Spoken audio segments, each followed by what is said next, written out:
I just wrapped up a marathon session of piloting Commander Shepard and Co. through the galaxy again, and dang, some of the moral quandaries in the Mass Effect game get me every time. They're doozies. But this time around the Paragon Renegade merry-go-round, it got me thinking more broadly about morality systems in games. Specifically, how they're structured in some of my favorite tabletop RPGs. So once again, we reached out to Eddie, who has created a few fictional belief systems in his day, and asked him to share some of the best practices for designing effective and interesting moral systems.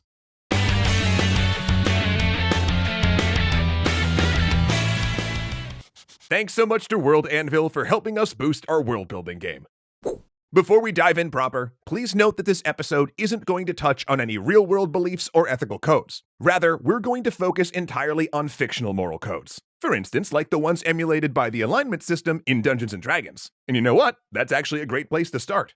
D&D has a matrix of moral alignments, ranging from lawful good to chaotic evil. Now, over the years, what each alignment entails has changed, but the core concept has stayed the same. It's a game mechanic that helps determine where your character's morality comfortably sits and prescribes what actions they would consider unethical. Eddie calls this kind of mechanic restrictive morality because it limits your character's options towards a goal as if they're portraying someone locked into a specific moral code. Then character conflicts come from situations that are either ambiguous in terms of how they quote-unquote should be addressed or put the character's moral stance into question.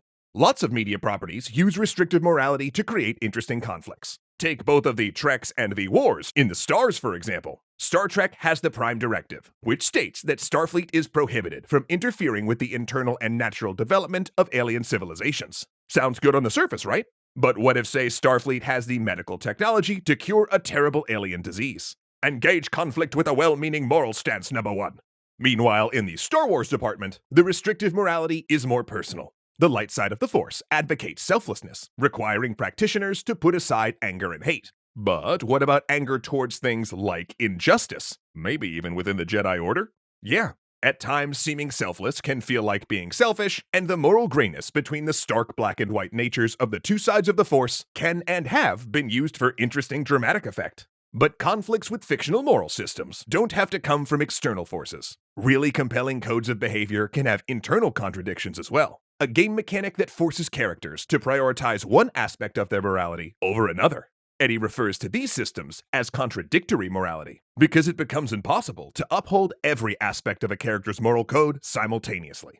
In fact, his own game Pugmire is a great example of this. The dogs in his world have created a Code of Man, compiled from various things they believe humanity wanted from dogs over millennia. And the first and most important tenet is, be a good dog. But other beliefs can make that hard to uphold. For instance, another tenet is obey the master. But what if the dog's master orders the dog to perform a terrible act? It also encourages dogs to stay loyal to those who are true. But what if that loyalty causes a dog to work against their leaders? Each idea in isolation seems like a good and moral thing to do, but situations may cause characters to violate one in order to preserve another, which makes for wonderful dramatic effect.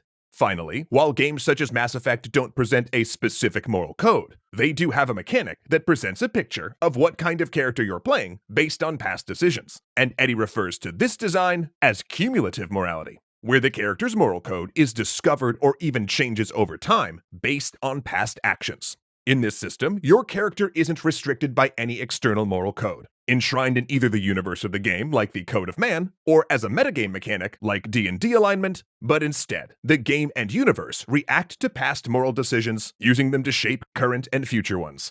Whether a game has restrictive, contradictory, or cumulative morality, as a designer, your goal isn't to give a super clear set of moral guidelines that characters can easily fulfill, because such a design could leave players feeling like their choices aren't actually meaningful, as the game would simply push them into one clear way to play. Most times, it's a lot more interesting to intentionally introduce ambiguity and contradictions so players can find those moral choices to be meaningful. Because let's be real, you want that moment where the player of your video game sets down the controller and just stares at the choice in front of them, not sure what to do. Or that instance where players in a tabletop game you've made debate the ethical boundaries of the conflict in front of them.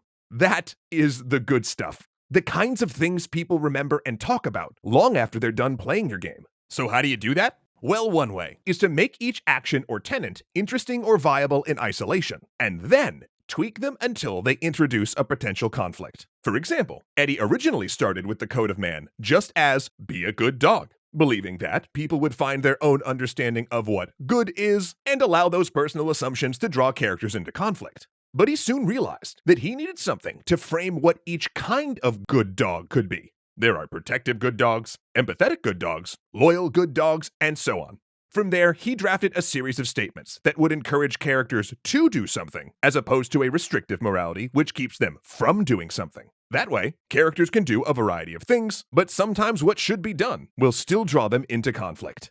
Another way to do this is to work from the external moral conflicts you want a character to experience. Like if you want to make a game about a starship captain who has to make hard decisions, first, figure out some examples of hard decisions you want players to explore. Then you can work backwards from there, introducing regulations that restrict the captain's decision-making. Though just be sure to create some early circumstances in your game to illustrate why those regulations might be good ideas, as it's easy for players to ignore rules that seem pointless, but a little harder to ignore rules that have proven previously helpful. Or you could make a list of what kind of actions you want to restrict, and then construct a restrictive morality around those. For example, many RPGs allow characters to wander into people's homes and take whatever's lying around, right? But many of them also add feedback telling the player that they may suffer potential in-game consequences. Now, if your goal is a purely restrictive morality, then that's kind of all you need to do. But if you want to introduce contradictory or cumulative morality, you can use the list you created of ostensibly unethical actions and slowly introduce case-by-case exceptions for conflict, such as a character needing to steal a vital item to save a village.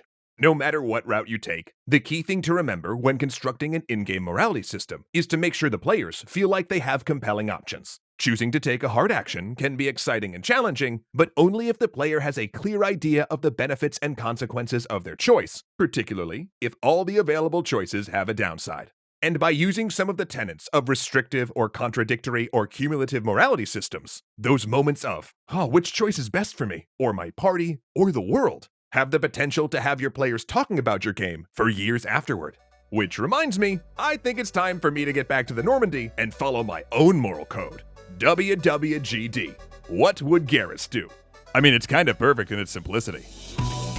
But you know, a fictional morality system isn't gonna mean diddly if the world it affects isn't an interesting one. You know, if only there was a tool that could help you organize all your story and world building cleanly, easily, and oh, hey World Anvil, perfect timing as always. As you know by now, a lot of us here at Extra Credits have been crafting our own imaginary worlds for years, be they video games, RPGs, or novels. And I'm not gonna lie, it is a ton of work keeping all of the disparate elements of our projects organized. That is, of course, until we found World Anvil.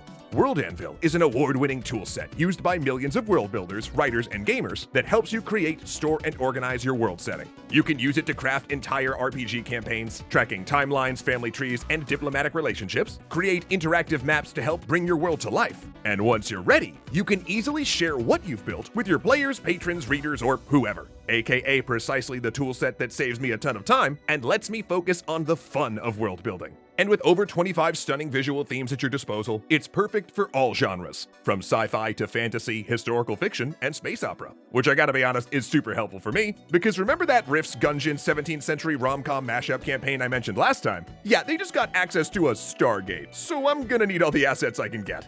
So if you want to up your world building game and have a really good time doing it, you can check out World Anvil absolutely free, or for a limited time, you can receive 40% off any annual membership by using the code EXTRACREDITS. Then, not only will the awesome worlds you dream up come to life faster, but you'll also be helping out us in the process. Once again, that's code EXTRACREDITS for 40% off any annual membership.